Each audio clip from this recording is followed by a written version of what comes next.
Hey everyone, Ivy League Gaming here, and today we're playing Raid Shadow Legends, and we are on the test server, guys. I am excited to finish out this round of the test server with my girl here, VENOMAGE. I don't have one on my account, so this was my opportunity to play around. I did some shard pulls. You may not have seen that video, 2,000 shard pulls. That was when I got VENOMAGE, and it's someone I've been wanting to play around with, so I'm really happy I had a chance to see what they can do. Now, VENOMAGE is a beast. They can definitely solo some content. I've heard through the grapevine from other people that have them that they can solo really well. So we're going to do some tests. I'm going to do various bosses with VENOMAGE and, well, Dragon. During a Dragon tournament, you know, you're going to farm Dragon. You may farm stage 20 because it's the most efficient as far as energy usage and gear drops and the points you're getting for those gear drops, meaning, honestly, when it comes to super endgame, a lot of people are still farming Dragon 24 and 25 because of maximizing the chances of getting those 6-star gear. But if you want to be efficient, the best way to do it for an event is to farm stage 20. Now, by event, I don't mean clan versus clan tournament, because of course the best points are just doing stage 25. But if you're just looking to grind for points for a Dragon tournament, fusions, fragments, general tournaments, this is a really great opportunity to use one champion to solo everything, bring some food along. This is the time when you can double dip, triple dip sometimes, and even honestly sometimes quadruple dip. Look at all this. There was a forge pass that we did that was like, use 5 champions of the same affinity in a dungeon battle X amount of times. You can do that with a solo and some food pretty easily, right? But you can usually double dip with champion training and a tournament like Dragon, or triple dip with dungeon divers, champion training, and Dragon tournament if you get lucky when there's like a fusion event or something going on.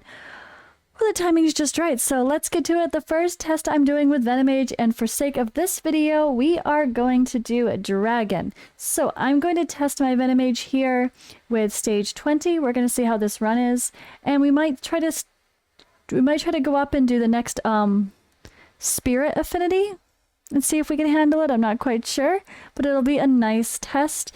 And then I'll show you the builds, show you the masteries. And yeah, let's get to it.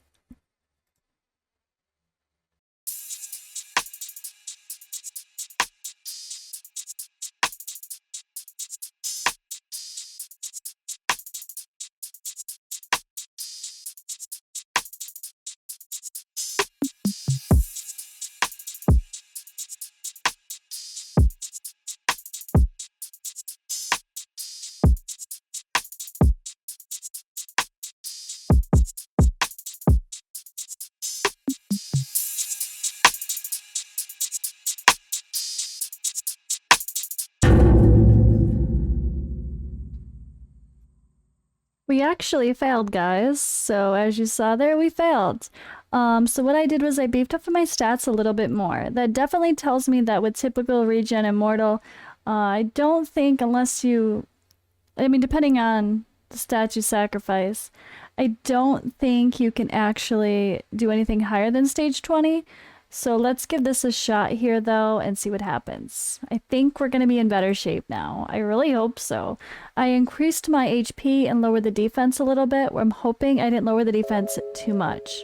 This is a neutral affinity run. It's not positive, of course, so if this was spirit, we'd be in much better shape, but sadly, it's not.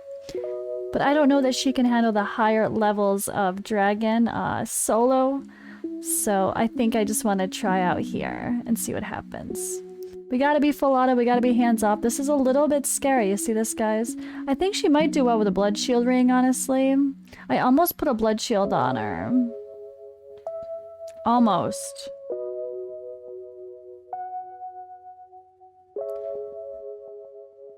The second round, was it, that we lost in? Yeah, second round. There's some heavy hitters here. I don't have that much crit rate on them. It would be nice if we did, though. Sounds like the A1 could actually do some damage, but we're relying on War Master and those poisons. Oof, there's some hard hits being taken there. I might need to speed her up. But honestly, we had that spirit haste, which is why I took that mastery, because we know we want to speed her up as much as possible to keep going as often as possible. And I think I could do her well with a little bit more speed though. But we want, when the other allies die, that she gets a little bit of a speed boost. So got to take advantage of all the speed we can get. Alright, we made it to the boss this time. That's great. I don't think I'm worried now about this run. I was just a little bit under. I think I'll show you guys what my stats are afterward, and I'll let you know what they were before to show you that this was a tight run. I just had to do some improvements, and well, it is what it is, right? So she's resisting all the poisons, so the resistance is good. The stun I don't think you can resist, but the poisons we are resisting, so that helps a lot. Damn, that once we get to the boss, it's fast, right? That is fast. Once we get to the boss, boom. 2 minutes and 4 seconds for a solo. I think that's solid. I think I'm happy with that. That's great. So this can really help you be efficient while you're doing runs, like I mentioned. So let's take a quick look at the stages. Ooh, no, this will be hard. The next one is stage 24. So I'm just going to show you guys, just show you how much harder this is. But let's go in with the one that is her positive, like she's the positive affinity against, and see if we have any chance at all. I don't think so, but I wanted to show you guys. We got to show the failures, not besides the successes, right? We need to show both. That's how people learn, and that's how we can get a grasp on how hard each difficulty is. Look at those big hits. Oof. It's a bummer because we have the cleanser in there. Maybe if Spirit Host wasn't there to cleanse, this would have a chance. But I think she would need a lot higher defense. Definitely, I mean, a Blood Shield Ring or the Blood Shield Mastery could be really helpful. But no, it's 24 is a no. That's what we want to see, though. I want to find out, right? All things considered the same. Let's see if we can do it. Let's find out. I feel like too many people show, oh, this is what they can do. But let's push it. Let's test it. Let's see what they also can't do. That way you guys kind of get a feeling of where their, like, range is, right? So I have VENOMAGE here. I redid the stats a little bit. I lowered her resistance. I had it pretty high. Like, it was a bit of overkill, I think. So I lowered the resistance. Accuracy is higher than it needs to be as well. I probably could have shaved a little bit off and got some back into the defense. But my HP was only like 61 or 2,000. So I tried to get it over 65,000. I changed out a ring and a couple of things, or an amulet, something. I changed out an amulet, I think. And I was able to push that HP a bit higher, and I think that's really what was needed. This defense is a little risky. I feel like I'd like to get a little higher, like 2,800, 3,000 if I could. I think in a perfect world, 65,000 and 3,000 would be nice benchmarks to go for, as well as at least 220 speed. I feel like she could be a little bit faster to ensure this, but that's what the masteries are for too. And also, again, enough accuracy to land in our dungeons. So I think it's a solid build. It's mine's a little bit close on the borderline of those hits being risky. It might fail every once in a while with some bad RNG. I haven't tested it enough to find out if it's gonna fail, but here's our masteries. So of course we're going down to War Master. We're going against the dragon. Besides War Master, we want to take the Whirlwind of Death, so that way we can increase her speed 18 for after she kills, I guess, well, 3 enemies is all that matters for this. She kills up to 3 people and then gets 18 more speed. Same thing here, sort of. When the allies die, she gets more speed. 8 speed for each dead ally, stacks up to 24.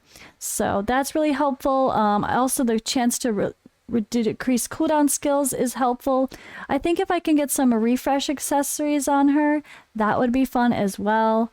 Extending Master Hexer is great for poison champions. You have the chance that the buff is longer than the initial extension, so that's really nice, especially being that she explodes stuff. This one is really nice just to give her a little bit of extra healing. And of course, same thing on the healing note, Life Drinker, you really do need that as well. And then I think everything else, I mean, I like the Lore of Steel in builds like this as well, because we really need to make sure that you get those stats, and getting those stats is hard.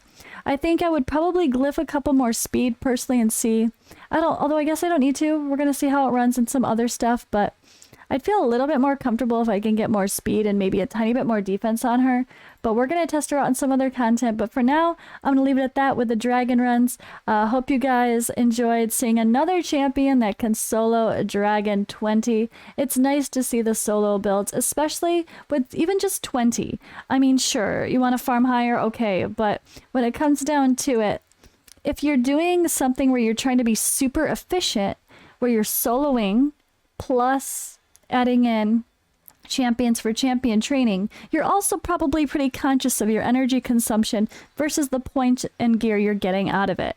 And when it comes down to it, farming stage 20 is just the most efficient for events. So hopefully you can utilize lovely VENOMAGE here if you have her in your vaults. Get her out, use her, have some fun, and yeah, give her a try soloing some dragon.